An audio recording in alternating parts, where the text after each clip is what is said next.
के लोग बिहार के वोटर बन रहे हैं। सीबीआई ईडी फेल तो इलेक्शन कमीशन बना हथियार। तेजस्वी यादव ने खोला चुनावी खेल, फर्जी वोटर, डबल वोटर और चुप इलेक्शन कमीशन ऑफ इंडिया। क्या है पूरी खबर आपको बता रहा हूं। उससे पहले मेरा नमस्कार आप स्वीकार कर रहे हैं। आप देख रहे हैं द राजनीति बिहार का विशेष सेगमेंट खबर और विश्लेषण मेरे यानी यासूब रजा के साथ। दोस्तों, देश में चुनाव लोकतंत्र का सबसे पवित्र पर्व माना जाता है, लोकतंत्र का सबसे बड़ा पर्व। लेकिन जब वोट की पवित्रता पर ही सवाल उठने लगे तो फिर क्या बचेगा।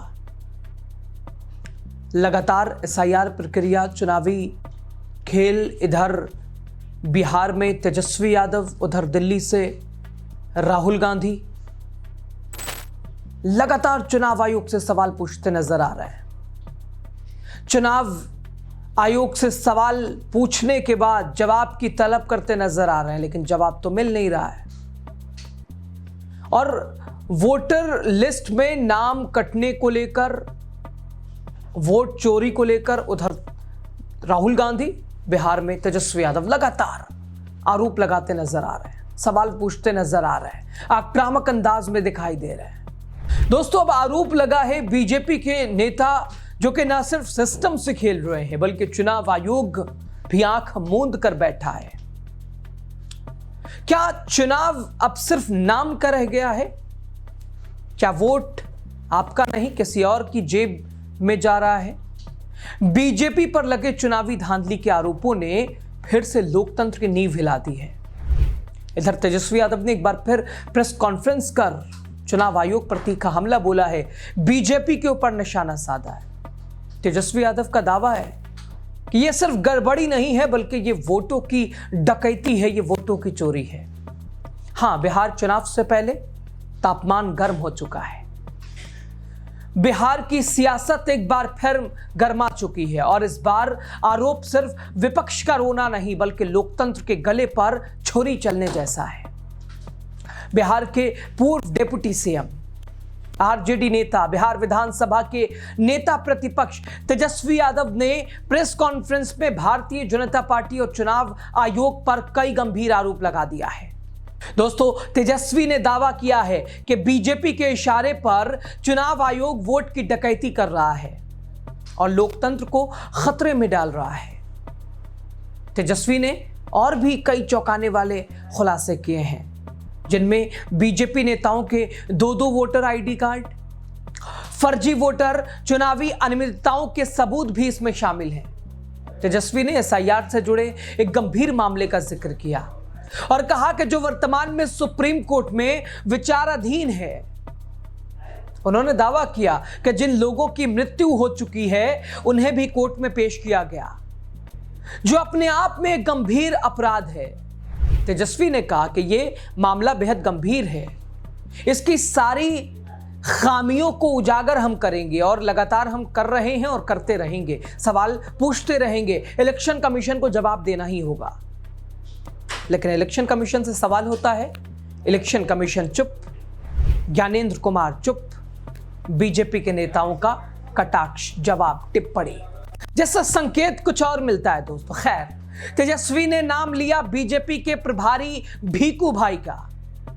उनका आरोप है कि 2004 में जो व्यक्ति गुजरात में वोट डालता था, आज वो पटना में वोटर बन गया है। कैसे? तेजस्वी ने कहा कि अब तो गुजरात के लोग भी बिहार के वोटर बन गए हैं। क्या यह संयोग है या एक सोची समझी साजिश है? और यही नहीं, तेजस्वी ने एक और चौंकाने वाला दावा किया कि एसआईआर केस में उन लोगों को कोर्ट में पेश किया गया जो अब दुनिया में है ही नहीं।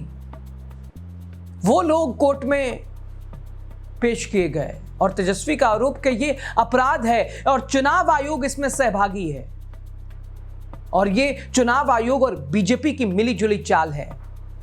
हम तो, अगर हम दो वोटर की बात आई तो हम पे खूब चिल्लाया गया, लेकिन और लोगों का क्या? बीजेपी के नेताओं का क्या? 2 विधानसभाओं में वोट, गुजरात का वोटर बिहार में।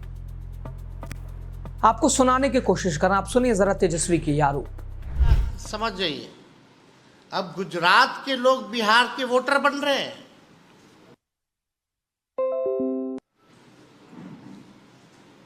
जो भाजपा के प्रभारी हैं भीखू भाई, वो पटना के वोटर बन गए हैं। ठीक है, उन्होंने आखिरी वोट जो है गुजरात में दिया था 2024 में, लेकिन वो पटना के भी वोटर बने हुए हैं। नाम उन्होंने कटवा लिया गुजरात में, वो ठीक है, लेकिन आप समझिए कि 5 साल हुआ नहीं कि आप जगह बदल बदल के वोट दे रहे हैं। तो भीखू भाई जो हैं प्रभारी हैं भाजपा के, अब वो पटना के वोटर बन गए। अब पता नहीं पटना बिहार का चुनाव खत्म होगा तो फिर नाम कटवा करके कहाँ के बन जाएंगे, ये तो वही बता पाएंगे। तो सुना दोस्तों आपने तेजस्वी यादव को, ये साफ कह रहे हैं तेजस्वी कि अब तो गुजरात के लोग भी बिहार के वोटर बन गए। वाह, गजब है बिहार। एसआईआर प्रक्रिया, क्या कहना चुनाव आयोग का। बीजेपी के प्रभारी भीखू भाई पटना के वोटर बना दिए गए। उन्होंने साफ कहा कि 2004 में गुजरात में उन्होंने वोट डाला था, अब वोट बिहार में दे रहे हैं। ये लोग चुनाव आयोग की आंखों में धूल झोंककर जगह जगह वोट डाल रहे हैं। यानी तेजस्वी यादव ने साफ कहा कि पहले बीजेपी चुनावों में डराने के लिए, चुनावों से डराने के लिए सीबीआई और ईडी को लाती थी, लेकिन अब चुनाव आयोग का इस्तेमाल कर रही है। तेजस्वी यादव ने दावा किया कि मुजफ्फरपुर की मेयर निर्मला देवी और उनके देवर के पास 2-2 ईपिक नंबर है। तेजस्वी ने कहा कि देश की जनता सब समझती है। पिछली बार बिहार के उप मुख्यमंत्री विजय कुमार सिन्हा का खुलासा किया था। आज हम ये कह रहे हैं कि चुनाव आयोग बीजेपी के लोगों को सहयोग कर रहा है, विपक्ष के वोटों को कम किया जा रहा है और बीजेपी के लोगों का एक नहीं बल्कि 2-2 epic number, 2-2 voter ID card बनाया जा रहा है और 2 अलग अलग बूथों पर, अलग अलग विधानसभाओं में। सुने, आपको तेजस्वी को सुना रहा है। देखिए, ये बिहार का दुर्भाग्य है और आप देख रहे हैं लगातार जो है कई वोटर्स का जो है नाम जो है कटा हुआ है और कई लोगों के पास डॉक्यूमेंट नहीं है और कितने बिहार के लोग जो है बाहर जो है गए हुए हैं जो बिहार में ही वोट डालते हैं। तो ये तो एक पूरी तरीके से एक षड्यंत्र है भाजपा का और भाजपा इलेक्शन कमीशन को आगे करके अपना काम करवा रहा है। जो काम भाजपा खुद से नहीं कर सकती वही काम जो है इलेक्शन कमीशन से कराया जा रहा है। जरूरत बिहार को स्पेशल पैकेज की थी, स्पेशल स्टेटस की थी, ताकि बिहार जो है आगे बढ़े, बिहार की तरक्की हो। लेकिन जिस हिसाब से एसआईआर कराया जा रहा है, एसआईआर का कोई विरोध नहीं किया है, जो प्रक्रिया जो की गई है उस पर जो है विरोध किया गया है। आप लोगों ने देखा होगा डिप्टी सीएम जो है उन्होंने तो खुद ही इलेक्शन कमीशन पर थोप दिया सारे मामला। वो अपने आप को नापाक समझते हैं, उन्होंने कोई गलती नहीं की, तो गलती किसकी है? यहाँ तो इलेक्शन कमीशन की है, तो उन्होंने सारा जो है इलेक्शन कमीशन पे फोड़ दिया। हालांकि अगर हम प्रेस कॉन्फ्रेंस नहीं करते तो शायद लोगों को भी नहीं पता चलता, ना इन पे कार्रवाई होती। तो अब नोटिस उनको भेजा गया वो अलग बात है, लेकिन ऐसे कितने उदाहरण हैं, कितने लोग हैं, तो प्रक्रिया पे क्यों नहीं सवाल उठाएगा लोग? अगर एक मतदाता का भी अगर वोट छूट जाएगा तो इससे बड़ा अपराध कुछ नहीं हो सकता। तो आपने सुना तेजस्वी यादव को, चुनाव आयोग की मंशा, नियत, कार्यशैली, बीजेपी की मिली भगत सभी को लेकर घेरते नजर आ रहा है। दोस्तों, एक तरफ इलेक्शन कमीशन जो निष्पक्ष बात करता है लेकिन सामने गंभीर आरोप होने के बावजूद चुप बैठा है। दूसरी तरफ मुख्यमंत्री नीतीश कुमार जो खुद को सुशासन बाबू कहते हैं लेकिन अब आंखें मूंद कर सत्ता से चिपके बैठे हैं। तेजस्वी का सवाल साफ था कि जब इतना बड़ा चुनावी घोटाला सामने है तो चुनाव आयोग की जुबान बंद क्यों है? अब सवाल सिर्फ तेजस्वी का नहीं है दोस्तों, सवाल उस हर वोटर का है जो सुबह 6 बजे लाइनों में लगकर अपने मताधिकार का प्रयोग करता है और फिर सुनता है कि कोई और उसका वोट पहले ही डाल चुका है। जब सिस्टम में मृत वोटर जिंदा हो जाएं, जब जिंदा मृत हो जाएं, तो क्या कहा जाए? ये लोकतंत्र नहीं, ये धोखा सिर्फ बचता है। जब जिंदों को मुर्दा बना दिया जाए, मरों को जिंदा कर दिया जाए, तो लोकतंत्र नहीं। ये साफ तौर पर तेजस्वी कह रहे हैं कि ये सिर्फ धोखा बचता है, लोकतंत्र नहीं बचता है। दोस्तों, क्या चुनाव आयोग सिर्फ एक नोटिफिकेशन जारी करने वाली संस्था बनकर रह गया? जवाब कौन देगा? अगर जवाब चुनाव आयोग से है तो चुनाव आयोग जवाब क्यों नहीं देता, जवाब क्यों नहीं देना चाहता?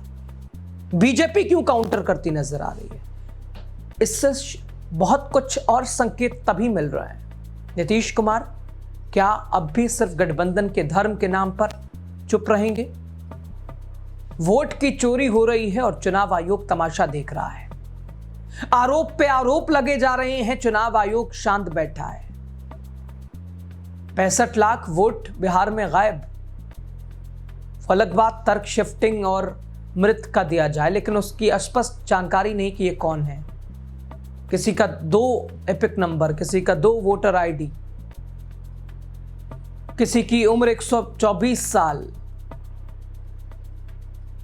किसी का नाम ही नहीं, किसी परिवार में कई जातियों के लोग, तो कुछ समझ से परे जा रही हैं चीजें। दोस्तों, तेजस्वी यादव ने जो खुलासे किए हैं वो सिर्फ विपक्ष की राजनीति नहीं बल्कि हमारे लोकतंत्र की आत्मा पर सवाल है। जवाब आपको भी देना जरूरी है। लोकतंत्र को मजबूत बनाने के लिए आपका जागना जरूरी है, आपका सवाल पूछना जरूरी है।